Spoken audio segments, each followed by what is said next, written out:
Children, moving ahead with the exercise 6.3, today we will finish this exercise. We are on question number 13 now. Question number 13. D is a point on side BC of a triangle ABC such that angle ADC, ये angle ADC is equal to angle BAC, ये वाला angle. And show that ये हमें show करना है CA square is equal to CB dot CD. Basically अगर हम हल्का सा उसको रिवर्स करें तो ये CA स्क्वायर को CA dot CA, CB dot CD, और फिर जैसे अगर हम इसको यहाँ ले जाए, इसको यहाँ ले जाए, कोई किसी को भी ले जाओ, CB को यहाँ ले गया, CA को यहाँ ले गया, तो बेसिकली जैसे कोई दो ये रेशो हमें इक्वल करना है. और हमें मालूम है रेशोज तभी इक्वल होंगे अगर हमें कोई पेयर ऑफ ट्रायंगल को हमने सिमिलर शो किया. अगर हमने if we show two pair of triangle to be similar, तभी हम इसी तरह के रेशोज लिख सकते हैं. तो दैट मींस कि हमें कोई ट्रायंगल सिमिलर करना है. अच्छा, कौन सा ट्रायंगल सिमिलर करना है, इसी से हिंट मिलती है आपको. आपको लिखा है ना ADC BAC, ये सेम पैटर्न में करो, ADC BAC. क्वेश्चन में कई बार बहुत सारे हिंट्स होते हैं. ओके, अब हमें गिवन है ADC इक्वल टू BAC, तो गिवन ही है. अब अभी हम ये ट्रायंगल की बात करें, ट्रायंगल ADC और एक BAC, एंड ऑब्वियसली एक एंगल जो हमें दोनों में सेम दिखता है वो है एंगल C. तो एंगल C का एक नाम है ACD, तो वो ये एंगल है, और दूसरा एंगल हो सकता है ACB, तो वो ये हो रहा है, मैच हो रहा है ये भी. तो ये और ये एंगल इक्वल है क्योंकि कॉमन है, और ये आपको गिवन है. तो ये दोनों कंडीशन लिखेंगे. Therefore these two triangles are similar by a similarity. अब ये सिमिलर हो गए तो इनके अब रेशियो जो साइड के हैं वो क्या होते हैं, वो इक्वल होते हैं. तो AD upon AB is equal to DC upon AC is equal to AC upon BC. तीनों रेशियोज हमें मिल जाते हैं बिकॉज दो ट्रायंगल अगर सिमिलर है तो उनके रेशियोज इक्वल हो जाते हैं. लास्ट स्टेप, अब इसमें से सपोज आप ये दो चूज करो, और अगर आप ये दो चूज करोगे, क्रॉस मल्टीप्लाई करोगे, आपको क्या मिलेगा, AC into AC, AC square is equal to DC dot BC, जो हमें प्रूव करना था. तो कई बार क्वेश्चन ऐसे ही हो जाता है, क्वेश्चन में उसने आपको बहुत बड़ी हिंट दी थी और वहीं से आप क्वेश्चन को आगे लेते गए. एंड जैसे इसने इस तरह से लिखा हुआ था शो करने के लिए, तो हो सकता है किसी क्वेश्चन में ये भी लिखा हो और ये वाला भी लिखा हो, आगे वाला. तो उसमें पहले में आप ये दोनों को लिख के क्रॉस मल्टीप्लाई करके दिखा दोगे, और फिर दूसरे में आप ये दोनों को क्रॉस मल्टीप्लाई करके दिखा दोगे, जो अगर उसने बोला होता. तो कई बार इस क्वेश्चन के दो पार्ट्स भी होते हैं. अब हम आते हैं क्वेश्चन नंबर 14 पे. Question number 14 is the most important question of this exercise. It is one of the most important question from the chapter. अगर ये क्वेश्चन एग्जाम में आता है तो 4 मार्क के लिए तो एटलीस्ट आ ही जाता है. एंड जनरली प्रीलिम्स में या स्कूल टेस्ट में एक बार तो पूछा जाता है ये क्वेश्चन. इस क्वेश्चन को करने के दो मेथड हैं. ऑब्वियसली मैं आपको सिंपलर वाला मेथड सिखा रहा हूँ, बट अगर आपके स्कूल में ये चैप्टर हो चुका है तो हो सकता है आपको दूसरा एक और मेथड उससे कराया हो, आप उससे भी कर सकते हैं. आप जिस भी मेथड से चाहे कर सकते हैं, as long as you are writing it correctly. That is the only condition. Okay, anyway, अब हम देखते हैं क्वेश्चन नंबर 14. क्वेश्चन नंबर 14 है sides AB, AC and median AD of a triangle are proportional to side PQ, PR and PM of another triangle PQR. ये दो triangle हैं, triangle ABC and PQR. AD median है, median मतलब सामने वाली side को equal में करता है. BD equal to DC, QM equal to MR. ये आपस में इक्वल नहीं है, वो सब हमें कुछ नहीं मालूम है, बस ये मालूम है BD इक्वल टू DC है, QM इक्वल टू MR है. ये गिवन है आपको. AB upon PQ is equal to AD upon PM is equal to AC upon PR. ध्यान रखिएगा ये क्वेश्चन नंबर 12 से डिफरेंट है. क्वेश्चन नंबर 12 में हमें नीचे वाली साइड दी हुई थी तो हमारा सम बहुत इजीली हो गया था. यहाँ पर हमें बस ऊपर वाली दी है, ये एंड ये एंड ये एंड ये. और हमें बोला prove triangle ABC similar to PQR. Triangle ABC similar to PQR. मैं अब जैसे थोड़ा ये गिवन अगर स्टडी करता हूँ तो मुझे दिखता है A B upon P Q equal to A C upon P R तो है मेरे पास। किसी तरह ये वाला एंगल, ये जो एंगल ए और ये एंगल पी है, ये अगर मैंने इक्वल शो कर दिया, एंगल ए और एंगल पी को अगर मैंने इक्वल शो कर दिया तो ये दोनों ट्राइंगल बहुत इजीली ऐसे ऐसे हो जाएंगे। अच्छा, फिर अब हम और स्टडी करते हैं तो एंगल ए और एंगल पी डायरेक्टली करने का कोई भी मेथड है नहीं हमारे पास। मैं क्या करूंगा, ये एंगल 1 और एंगल 2 है, पहले मैं इनको इक्वल शो कर दूंगा। एंगल 1 और एंगल 2 को इक्वल शो कर दूंगा बाय मैं triangle DAC and triangle PMR को सिमिलर शो करके, इन दोनों को सिमिलर शो करके ये वाले ट्राइंगल, आगे वाले ट्राइंगल को मैं सिमिलर शो करूंगा और उनको सिमिलर शो करने के बाद मैं लिख दूंगा angle 1 equal to angle 2, angle 1 equal to angle 2। और फिर जिस मेथड से ये वाला किया है हमने, एग्जैक्टली सेम मेथड से जो पीछे वाला जो है ट्राइंगल, वो आप अपने आप लिखना, ये वाले पीछे वाले ट्राइंगल, ठीक है। तो और अगर पीछे वाले ट्राइंगल भी एग्जैक्ट उसी मेथड से होंगे तो आप लिखोगे एंगल 4 इक्वल टू एंगल 3। और फिर अगर हम ये ऐड करें तो एंगल 1 प्लस एंगल 4 क्या होता है, पूरा angle A, and angle 2 plus angle 3 क्या होता है, पूरा एंगल पी। और अगर angle A equal to angle P हो गया और ये दो कंडीशन तो है ही आपके पास, तो देयरफॉर बाय एसएएस आपका ये ट्राइंगल सिमिलर शो हो जाएगा। ओके, अब हम करेंगे कैसे, उस पे आते हैं। First step,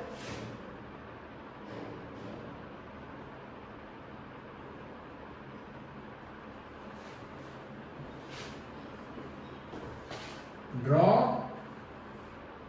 DN parallel to AB, DN line एक पैरेलल AB के साथ, and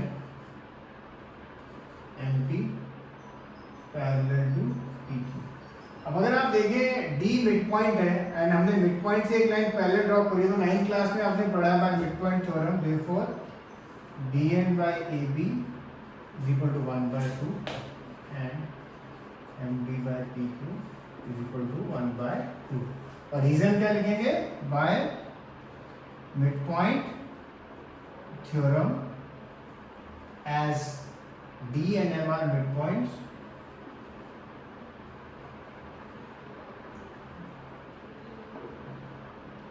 and DN parallel to AB and MT parallel to PQ, ठीक है। तो DN upon AB is equal to MT upon PQ, things equal to the same thing are equal to one another, so DN upon AB is equal to MT by PQ।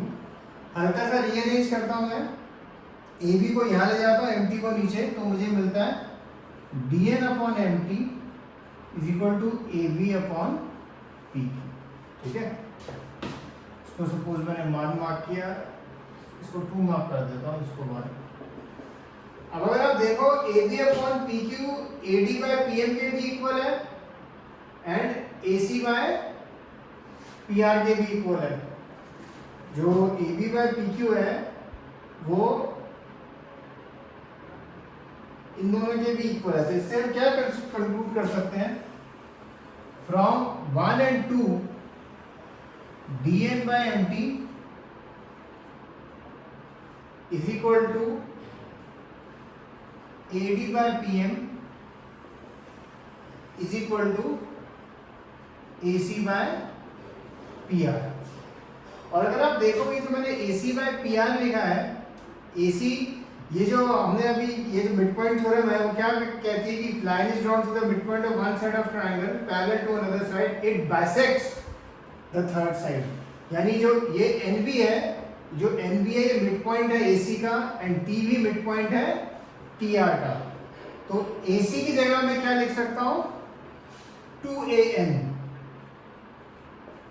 AC की जगह मैंने क्या लिखा, 2AN। 2AN क्यों लिखा, AC अगर मैं देखता हूँ किसका बनता है, AN प्लस NC का, और अगर N मिड पॉइंट है तो मैं AC is equal to 2AN लिख सकता हूँ, ठीक है। सिमिलरली PR क्या होगा, 2PT, 2 कट।